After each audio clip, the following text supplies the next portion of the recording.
नमस्कार. आज आपण थापी वडी पित्र पंधरवड्यासाठी लागते ती आज बनवणार आहोत. कोणी थापी वडी म्हणतं तर कोणी पाटवडी म्हणतं. प्रत्येक ठिकाणाची वेगवेगळी नावं आहे त्याला. चला पाहूयात. मी थोडी हिरवी मिरची, आलं, लसूण आणि कोथिंबीरचं वाटण केलेलं आहे. 125 ml चा मी तो कप घेतलेला आहे. तो पूर्ण 1 कप मी बेसन पीठ घेतलेलं आहे. ते चाळून घ्यायचं आहे. त्यानंतर त्याच कपाने मी 1 कप बेसन पिठामध्ये पाणी घातलेलं आहे. ते छान मिक्स करून घ्यायचं आहे. चवीनुसार मीठ मी पिठामध्येच मिक्स करून टाकलेलं आहे, जेणेकरून चव सगळ्या पिठाला छान येते. मंद आचेवरती मी कढई गरम करून घेतलेली आहे. त्यामध्ये 2 ते 3 चमचे मी तेल टाकलेलं आहे. तेही थोडं गरम झाले की त्यामध्ये जिरे, मोहरी तडतडली की लगेच जिरे टाकून घेतलेले आहे. ते दोन्ही छान भाजले की त्यामध्ये थोडीशी आपल्याला हळद टाकून घ्यायची आहे. ते मिक्स करून घेतलेलं आहे. थोडासा कढीपत्ता टाकलेला आहे. जे वाटण करून घेतलं होतं हिरव्या मिरची, आलं, लसूणचं तेही टाकून घेतलेलं आहे. ते छान तेलात परतून घ्यायचं आहे. कच्चेपणा ठेवायचा नाहीये. आता थोडंसं हिंग आपल्याला टाकून घ्यायचं आहे. तेही छान मिक्स करून घेऊया.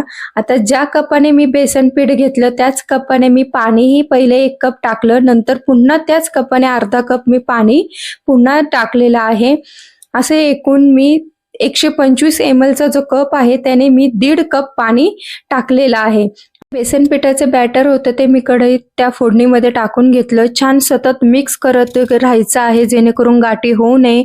घट्ट झाले की त्याला आता 2 मिनिटं मी वाफ देणार आहे. तोपर्यंत एका प्लेटला छान तेल लावून घ्यायचं आहे. ज्या पेटमध्ये आपल्याला ते काय करायचंय, थापून घ्यायचं आहे, म्हणून आधी प्लेटला तेल लावून घेतलं. आता 2 मिनिटानंतर छान असं पीठ, आपलं बेसन पीठ छान तयार झालेलं आहे. तुम्ही पाहू शकता छान शिजलेलं पण आहे. आता ते आपण तेल लावलेल्या प्लेटमध्ये ते काढून घ्यायचं आहे.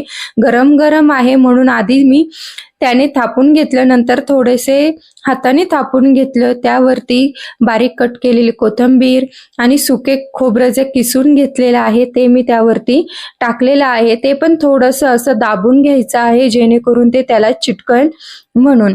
आता ते छान असं थोडंसं थंड झालं की आपल्याला काय करायचं आहे, डायमंड शेप मध्ये मी कट करून घेतलेला आहे. तुम्हाला आवडेल त्या शेप मध्ये तुम्ही कट करून घेऊ शकता. छान अशी वडी तयार झालेली आहे. जास्त अशी जाड पण नाहीये आणि पातळ पण नाहीये. तुम्ही पाहू शकता छान अशा वड्या आपल्या मऊ मऊ तयार झालेल्या आहेत. तुम्हा सर्वांना रेसिपी कशी वाटली कमेंट करून नक्की सांगा. लाईक करा, सबस्क्राईब करा. धन्यवाद.